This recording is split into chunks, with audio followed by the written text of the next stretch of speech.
BoJack Horseman, ready to plunge into a whirlwind of dark comedy, raw emotion, and a hefty dose of satire. Picture a celebrity's chaotic life, but with a twist. It's a horse navigating the craziness of Hollywood across 6 incredible seasons. Oh, good lord. Dive into outrageous parties and heartfelt quests for redemption as we gallop through Netflix's adult animation gem. Newbies or longtime fans, grab snacks, get comfy, and let's trot through BoJack's complex world from start to finish. It's bound to be a wild, wild ride.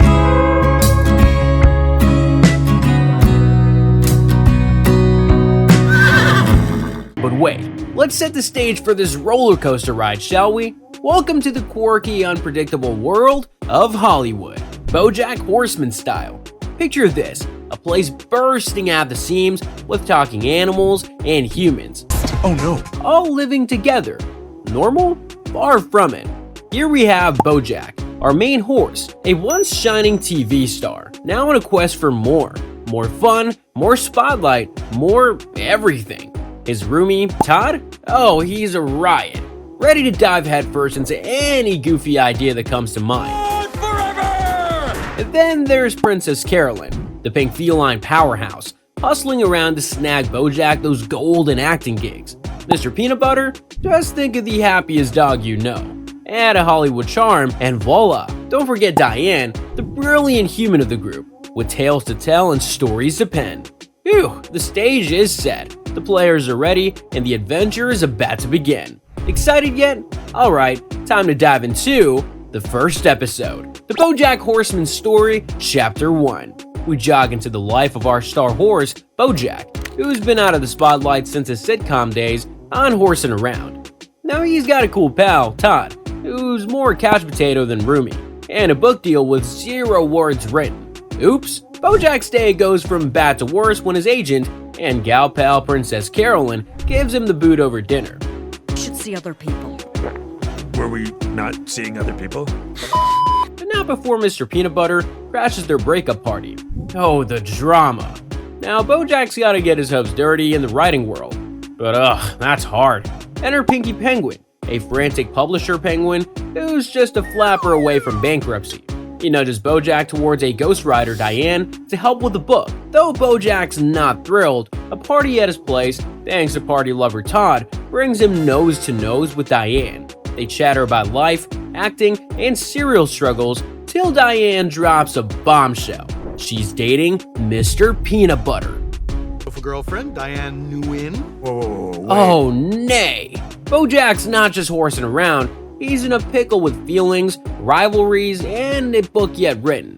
Will our horse hero trot towards a new beginning or return to his gloomy old stable? Diving straight into BoJack Hates the Troops, our horse hero's antics continue. BoJack has a night out where he gets teased by a girl named Pam, who he surprisingly ends up sleeping with. Well, that was another in a long series of regrettable life choices. Whoops, morning comes and guess who's making breakfast? Yup, Pam. But oh no, BoJack's ghostwriter Diane is already at his house for their writing session. Awkward. And guess who else is there? Mr. Peanut Butter, with his silly reality show idea, PB and Jelly. No, there's no jelly. BoJack just wants breakfast, so off he goes to his store. Here he kinda steals muffins from a seal named Neil McBeal, a Navy SEAL. Oops again.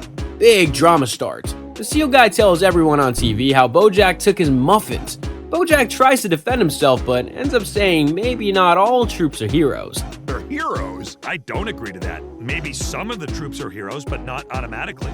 Yikes. Big mess. Mr. Peanut Butter tries to fix things by making BoJack apologize on his show. But BoJack gets a bit ranty. On the rooftop, Diane wants BoJack to be honest about his past for the memoir. He finally spills some tea about his parents. Lesson? Being honest is like trying to diet on a free donut day. But the roller coaster doesn't stop there. In Say Anything, BoJack is heartbroken about Diane and Mr. Peanut Butter's engagement. So what does he do? Diane got engaged to Mr. Peanut Butter. I need a drink. No! He has a super long, sad party for himself and ends up at his agent and sometimes girlfriend Princess Carolyn's door. She's like, snap out of it, and offers him a commercial gig. Meanwhile, Princess Carolyn faces office drama. Enter Vanessa Gecko, her sneaky rival. They now share an office, and Gecko tries to steal everything, even her movie project and clients. BoJack, he's chasing after Princess Carolyn again. They have a date, but reality calls. BoJack realizes they're both just lonely. The ending's a twist. Princess Carolyn gets a big win at work, but feels super alone. Oh, and it's her 40th birthday. Life's tough when you chase dreams, and they keep running away. Taking an even wilder turn and downer ending, BoJack grapples with perfectionism. His book is almost done, and Pinky's like, let's print it. But BoJack, nope.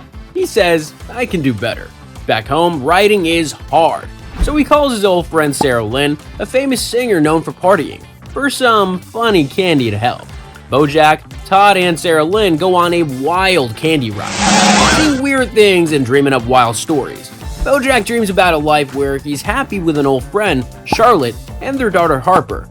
But wake up, reality calls. Princess Carolyn says BoJack's new book is, well, silly. So he goes to find Diane at a Ghost Riders event. BoJack wants to know, am I good, Diane?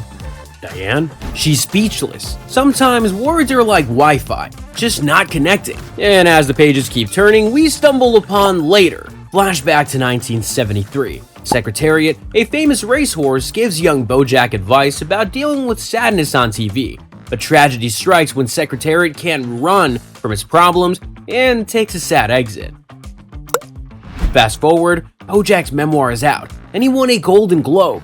But surprise, it's for Best Comedy or Musical. Say what? Dreaming big, he wants to star in a Secretariat movie. He auditions, nails it, but loses to Andrew Garfield. Ouch. Meanwhile, Diane's caught between writing for a charity hero, Sebastian St. Clair, or helping with the Secretariat movie. Crazy turn. Andrew Garfield has a whoops moment in Todd's zany store. So guess who's Secretariat now? Yup, BoJack. At the end, a young fan calls BoJack a hero, leaving our star horse deep in thought. Venturing into the holiday spirit, Sabrina's Christmas wish unfolds as Todd bursts into song, waking BoJack on Christmas Day. BoJack, it's Christmas! With tales of drinking BoJack's beer. What a way to spread holiday cheer. BoJack's face says, why are you here? But Todd just shines with holiday glee. Surprise! Todd got himself a yellow beanie as a gift, using BoJack's credit card. Sneaky, right? Todd suggests watching an old Horsing Around Christmas episode. Horsing around? Hard pass. What? Come on! We meet the character Sabrina, a young girl learning about Christmas. The horse, BoJack's character, our main guy, gets pulled into work by his bossy boss, Mr. Liberator. But Goober, dressed as Santa, brings jingles and giggles. Sabrina's Christmas wish is emotional. She hopes for her late parents. Instead, she gets a toy and a heavenly letter. The horse shares a tearful moment with her, letting her in on a secret. Santa? Probably not real. But family? That's the real magic. And guess what? The horse ditches work and gets a promotion. But wait, the end hints Santa might be real after all, leaving Todd all sorts of confused. BoJack's idea? More horsing around specials. The message? Family's the best gift. But Santa? He's still a mystery. Came to visit. Hey! Go home, Goober. Stepping into a realm of self-exploration, Brand New Couch portrays little BoJack. In the 70s, tries to hear his hero Secretariat on TV, but his parents loudly argue. His mom Beatrice says he ruined her life. I was beautiful before I got pregnant. I know. You ruined me, BoJack. I know. Fast forward, and grown-up BoJack is starting his day all peppy. There's a new couch, Todd's confused, as usual, and BoJack's trying to be fit. But jogging, not his thing. He's shooting for a film. But uh-oh, acting isn't going well. What are you doing here? Diane's there to help, but BoJack struggles. We see a flashback of young BoJack's troubled relationship with his mom. Fast forward again, BoJack's still struggling and his mom calls. Drama! Change is hard, especially when old ghosts keep calling. Literally and figuratively. Navigating through a tide of reminiscence, Still Broken unveils a funeral for Herb Kazaz, an old friend from Horsing Around. Turns wild. Tina cries a lot at the sad event, and Henry Winkler shares that Herb died from peanuts? Yup, a peanut truck. After that, at Herb's house, BoJack and his old co-stars, Sarah Lynn, posh accented Joelle and Bradley discover a mysterious floppy disk. They think it's a treasure map to Herb's gold, with Todd popping up from a trunk, classic Todd, and later becoming Toad, thanks to a fake transformation machine. That's my bike. Oops, did I do that? The day gets crazier. The gold? It's just a bad novel by Herb. They thought Henry killed Herb for it, but nope, BoJack realizes memories are the real gold. Ultimately, Todd's cool phase fizzles out, and BoJack cherishes the past. Amidst the glimmer of celebrity life, the episode Hank After Dark sheds light on events from way back in 1994. Thank you, Billy Crystal, for that impression of a black person. BoJack sulking about not winning an award, which Hank Hippopopopoulos, a big-time talk show host, does. Mr. Peanut Butter's super pumped to introduce his not-so-nice wife, Katrina, and snap a pic with his idol, Hank. Fast forward, Diane, BoJack, and Princess Carolyn are promoting a book, but a Q&A goes sideways when Diane spills the beans about some sketchy stuff surrounding Hank. Everyone's in shock. BoJack tries to steer clear, while Diane's determined to expose the truth, even when big shots try to silence her. Meanwhile, a Todd lookalike, Prince Gustav, causes some hilariously confusing moments. As Diane stands her ground, things get tense with Mr. Peanut Butter. With a dash of audacity, the shot catapults us into a narrative where Superstar Horse, Secretariat, chats with President Nixon about avoiding Vietnam. Flash the young BoJack mimicking his idol by trying a cigarette, only to get a harsh lesson from his mom on not being a quitter. In the present day, a thrown cigarette from BoJack causes chaos. Then there is a shift. BoJack wants to shoot a crucial scene for the Secretariat movie. When it's asked for a jollier take, BoJack assembles a sneaky team, including Todd, Mr. Peanut Butter, and guess what? Character actors Margot Martindale. I need your help with a break-in. BoJack, I've been out of prison for 2 minutes. What took you so long? They plan a secret shoot at the Nixon Library. Princess Carolyn contemplates a job switch elsewhere, while Diane experiences brutal realities in Cordovia, a fictional country in BoJack Horseman. Back on set, BoJack struggles with a heart-wrenching scene, finding vulnerability. By the end, Diane returns, seeking solace with BoJack.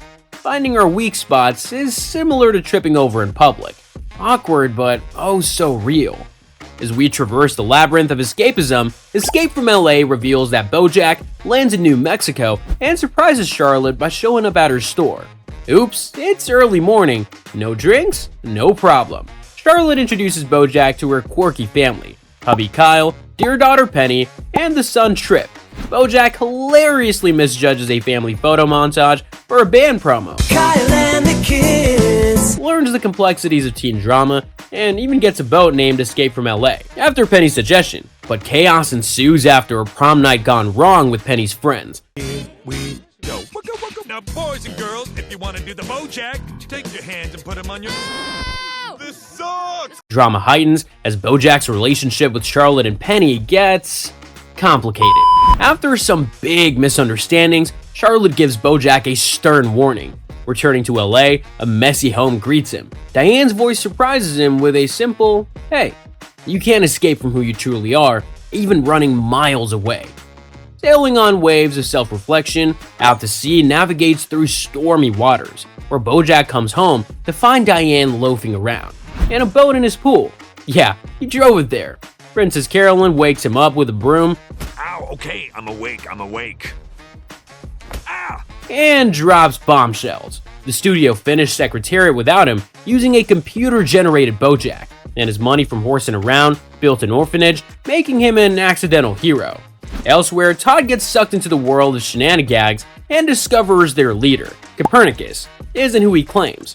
Princess Carolyn deals with love issues and opens her own agency, while Diane and Mr. Peanut Butter play a funny phone game despite sitting in the same restaurant. After chaos aboard a comedy cruise ship, BoJack finally tells Todd he's his best friend. And remember that gerb plaque in the orphanage? No, there's no gerb, it's Herb. Classic BoJack. Sometimes life's like a rogue wave at the beach, and you're just looking for your lost flip-flop.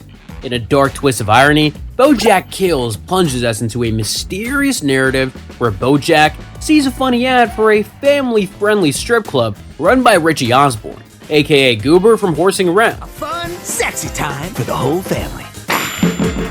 He is at a hilarious, all-inclusive, non-denominational Winter Day pageant.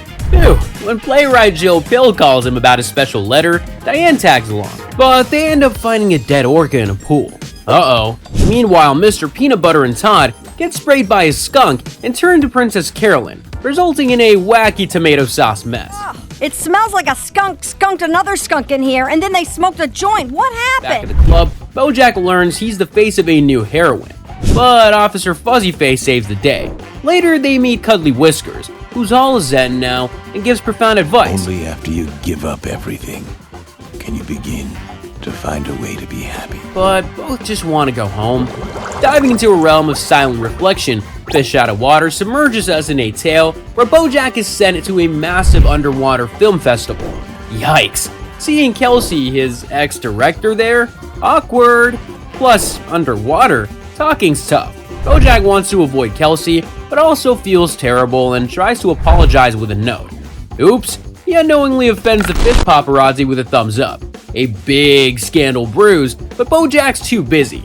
He helps a seahorse give birth, gets chased by a shark, yup, and has a wild neon adventure deep in the ocean. In the end, he misses giving Kelsey his heartfelt apology and learns that he could talk underwater all along. Silly BoJack.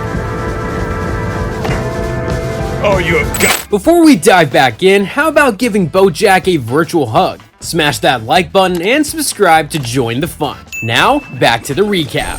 Treading the delicate line between love and commitment, love and or marriage entwines us in a saga where Todd wakes BoJack excited about the Secretariat movie release. The movie's a hit, but BoJack is still BoJack. Awesome.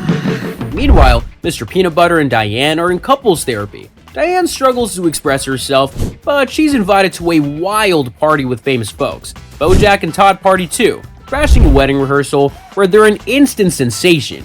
Princess Carolyn, she's judging dates, thanks to her assistant Judah. But a mouse named Ralph wins her heart.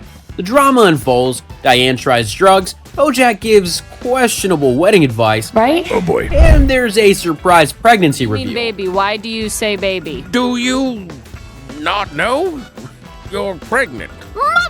Amid a whirlwind of emotions, Best Thing That Ever Happened unfurls a 2007 chapter where Princess Carolyn comforts a sad BoJack about his show's bad reviews. Fast forward to 2016, at Elefante Restaurant, they bicker like an old couple, That's a thing that happens when agents are really good. That's not... Moving forward. covering 23 years of their roller coaster relationship. Fun fact, BoJack fires her. You're fired.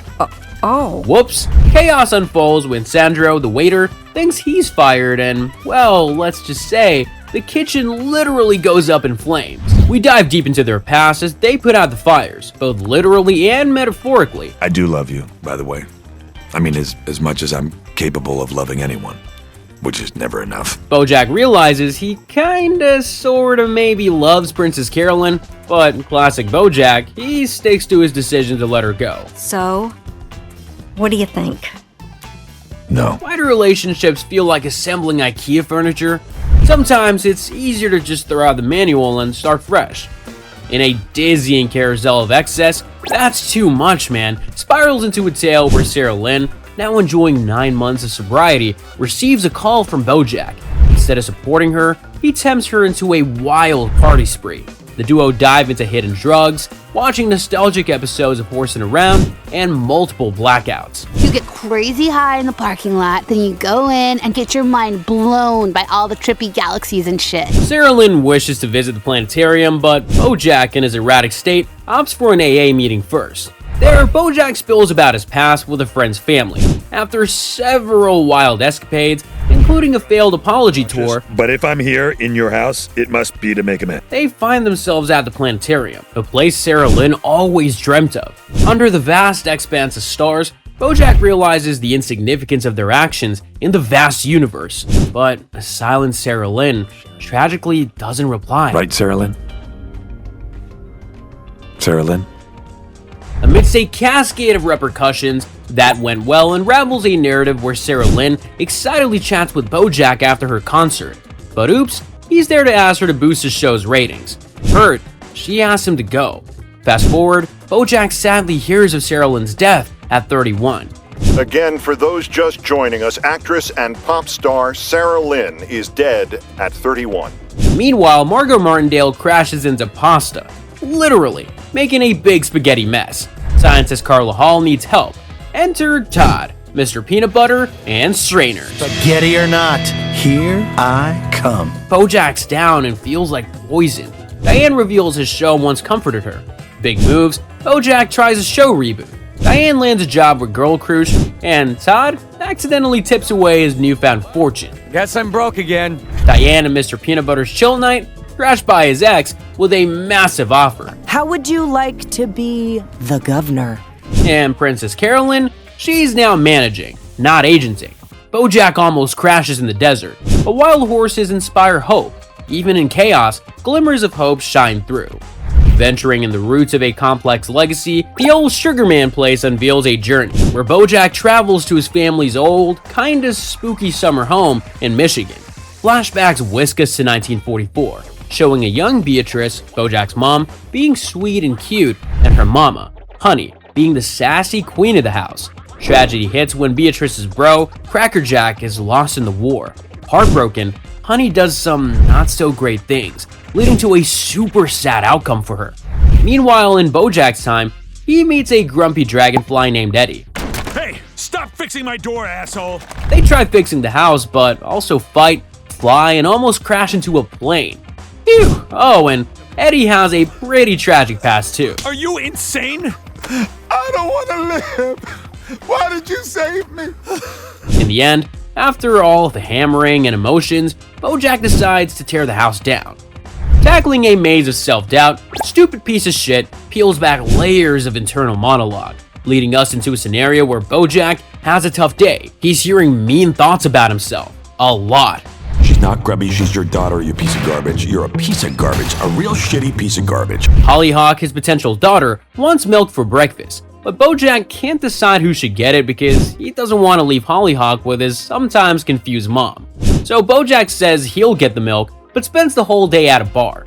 Oops, back home, Beatrice has a baby doll and loves it, but it bugs BoJack because she wasn't a great mom to him. Give me the baby back, you worthless waste of my husband's jism! When BoJack loses the doll, he and Mr. Peanut Butter go on a silly mission to get it back from a stubborn actress named Felicity Huffman. In the end, BoJack has a heart-to-heart with Hollyhock about that mean voice in our heads, and he fibs a little to comfort her. Just because my past is bumpy doesn't mean I can't install a trampoline for a hopeful bounce. Through a lens of heartfelt nostalgia, Ruthie tenderly ushers us into a realm where a futuristic cat named Ruthie tells her class about her ancestor, Princess Carolyn's no good day. Princess Carolyn wakes up excited with a loving boyfriend Ralph, a baby on the way, and big clients. But oops, she spills coffee and breaks her super special necklace. Well, first of all, I don't work for you, so I'm not going to tell anyone anything. But second, these are actually good offers. While she's hustling for actor jobs, BoJack and Diane search for a birth certificate but leave empty-handed. Plot twist, Princess Carolyn's necklace isn't an old treasure, but a cheap knockoff. Then, heartbreak hits when she learns she has a miscarriage, her 5th one. She breaks up with Ralph, returns to a wild clown party at her old place, and drinks her sorrows away. And here's the tearjerker. Princess Carolyn dreams of Ruthie, a future descendant, talking about her to feel better. But life's not a fairy tale. Are you prepared for that? This could happen 5 more times. During Time's Arrow episode, BoJack has taken his mom, Beatrice, to a care place because she did a no-no with Hollyhock's drink. We're going to a glorious, magical place where they'll lock you in a room by yourself so you can't hurt anyone ever again. Beatrice is all mixed up in the head and keeps calling BoJack Henrietta. We jump into her memories like a cool time travel movie. Young Beatrice meets a guy named Butterscotch, and boom, they have a quick wedding. Life's not easy, and Butterscotch's dream of being a writer goes poof.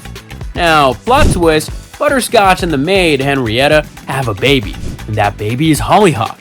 Oh, and Beatrice has her own baby too. That's BoJack. There's a sad part about Beatrice's mom that's kinda important. The end is bittersweet when BoJack and Beatrice have a short heart-to-heart. The crickets are chirping, and the lake is still, and the night is full of stars. The big message? Memories can be both beautiful and painful. As the clock ticks in rhythm with uncertainty, What Time Is It Right Now draws us into a chronicle where Princess Carolyn's at the whattimeisitRightNow.com office, convincing folks for her new show, Filbert. Sneaky part, she forged BoJack's signature.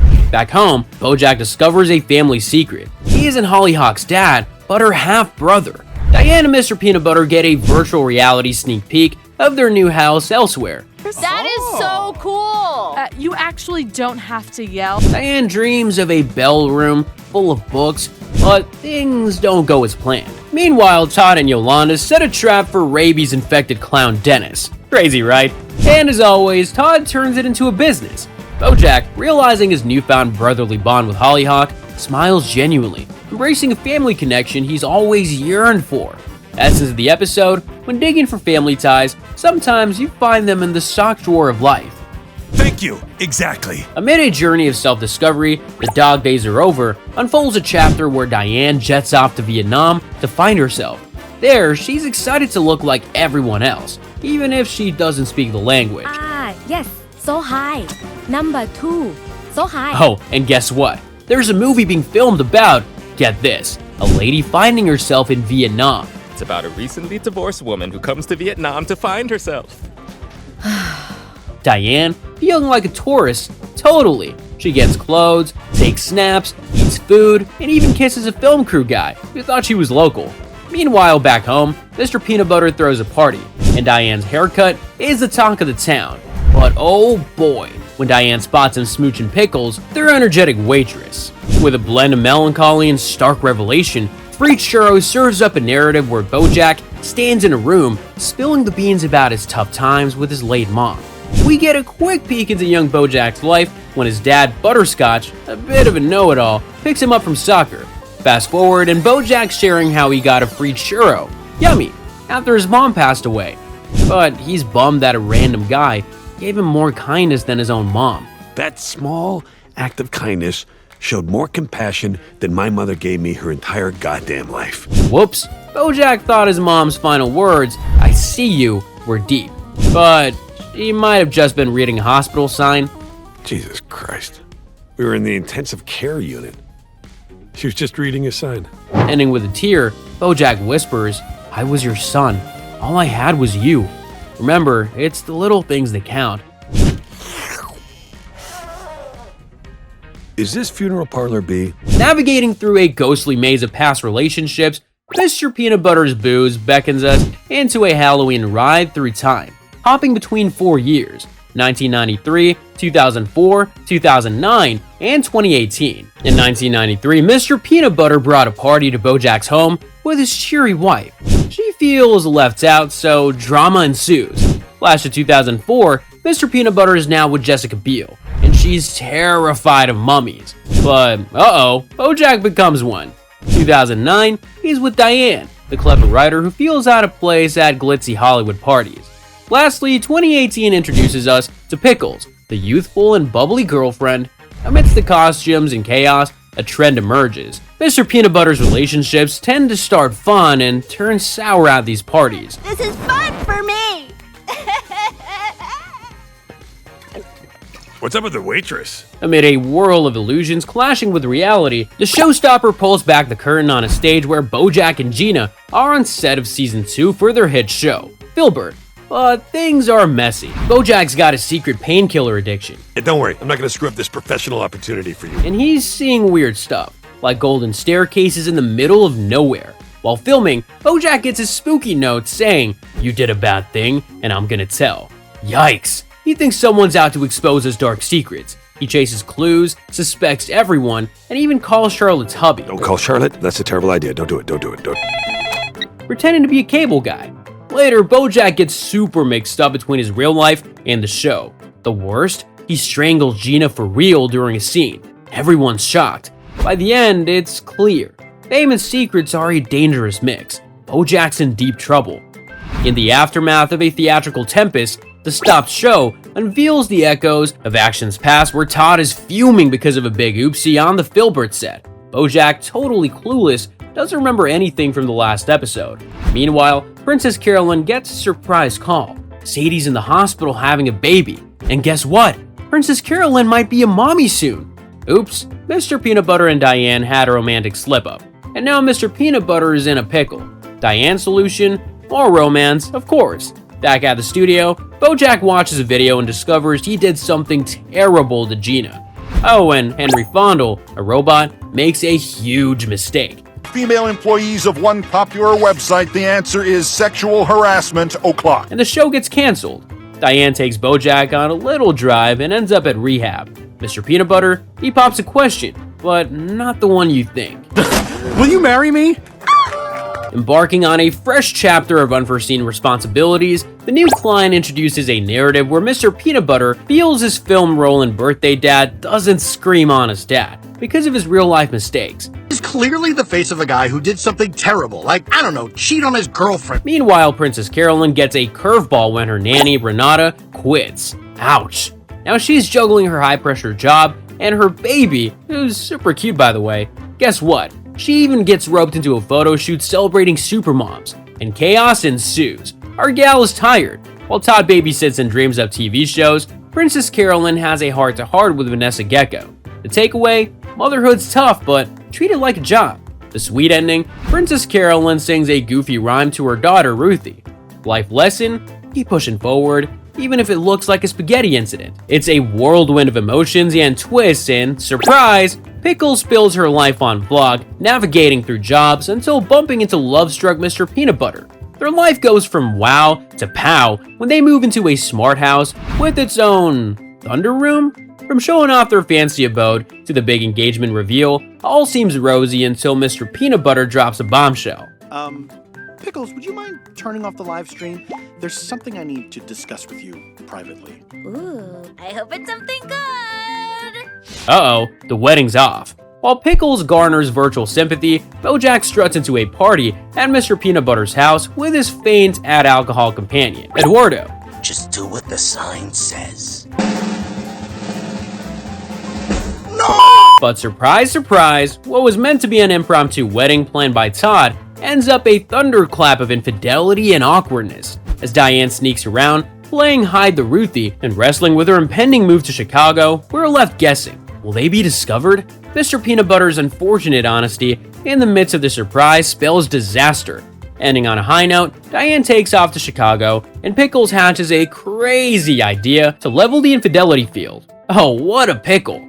Amidst a somber reflection, the face of depression unveils a canvas where BoJack's home from rehab. But oops, his house has ghosts, not real ones, of past mistakes. He bumps into Sharona at an AA meeting. I'm BoJack. And I'm an alcoholic. Hi, BoJack. And there's some old drama with her, Sarah Lynn, and vodka. Diane's feeling super down, but Guy's being a sweetie pie. Princess Carolyn's making big deals, but mostly about birthday cakes. BoJack's traveling everywhere, even seeing Diane in Chicago, giving her a pep talk on her blues. Could I crash at your apartment? No! I think I'm depressed. Yeah? Meanwhile, Todd's getting flirty on his dating app. And guess what? Mr. Peanut Butter is now Mr. Depression Face. Not really, but kinda. The big finish? BoJack's chilling in a church, finding some zen. Sometimes fresh starts are like sneaky ninjas, popping up where you least expect them.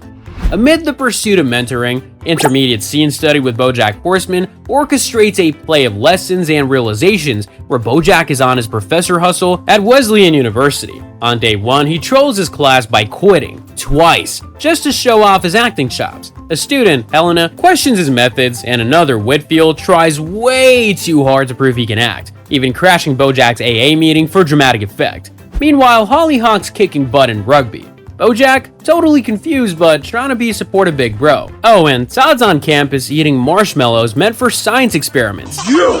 Make me a marshmallow! I'm trying to cure brain cancer. Classic Todd. And drama alert, BoJack and Hollyhock have an emotional talk about boundaries and family.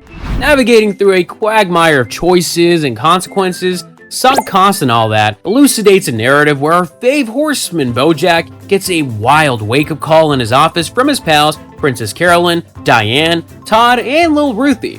What happened? BoJack, your play sucked! They found out. Oh, it's just Todd trying to be a theater critic. But there's a bigger fish to fry. Gossipy geese Max and Paige are quacking about BoJack's past, mainly something about New Mexico. Over at the fancy El Fino restaurant, Mr. Peanut Butter spills some beans about BoJack, and Sarah Lynn's adventure.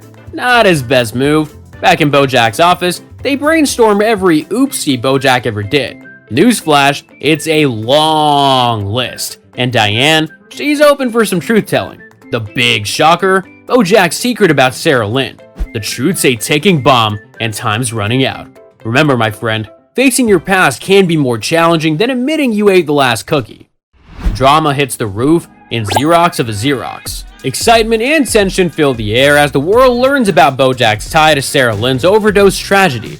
Enter Biscuits Braxby, a formidable interviewer ready to dive deep with our horse in turmoil. BoJack is bracing himself with everyone throwing in their 2 cents, including Mr. Peanut Butter dealing with his recent breakup from Pickles. As BoJack bears his soul, calling himself a Xerox of a Xerox, regret is palpable. The second interview turns fiery. Biscuits, armed with damning information, grills BoJack on Sarah Lynn's final moments. He's cornered, and the truth spills out. Wonder what would have happened if you didn't take those 17 minutes? Do you think she might still... No, look. Meanwhile, Diane in Chicago contemplates her past with BoJack while navigating issues with Guy and his son, Sonny. Seeking solace, BoJack heads to the Laugh Shack, an old comedy haunt, and takes the mic. The episode closes on Diane, her smile a blend of pain and realization. It's a tangled web of fame, flaws, and the quest for forgiveness.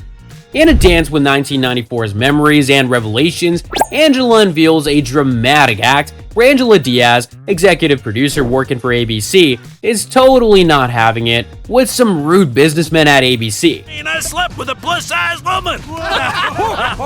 Fast forward and BoJack's phone rings. It's Angela, and boy, she brings back some memories. Princess Carolyn, she gets a fantastic job offer from Lenny to run Girdle Top. Sounds fancy, right? Meanwhile, Diane is packing her bags to Houston cause Guy's ex, Lady, got a big job there. Lady got a job in Houston. She's taking Sonny out of school and moving to Texas. Oh, and guess what? Todd donated a kidney to his mom, but she's been ghosting him. Margot Martindale tries a crazy kidnap Todd plan, and it's hilarious. I demand a ransom or I will... Next card! Murder him! Oh no! BoJack sneaks into his old house, kinda like a ninja. And there's a cute moment with Princess Carolyn and Judah. I love you, Princess Carolyn. Aw. By the end, BoJack's got the feeling of watching old TV memories. The past is like that annoying infomercial that keeps playing. And guess what? There's no remote. As the veil between reality and the abyss thins, the view from halfway down escorts us through a haunting narrative where BoJack goes dreamy and visits his mom's house, bringing young Sarah Lynn and a pretty hydrangea. Does she even like that kind of plant? Probably not. She doesn't like anything. He chats with folks from the past, Herb Kazaz, Corduroy Jackson, that actor dude. Saw me, I was naked, hanging from an iPhone charger, holding a lemon with a very erect penis despite being deceased in my trailer for over an hour.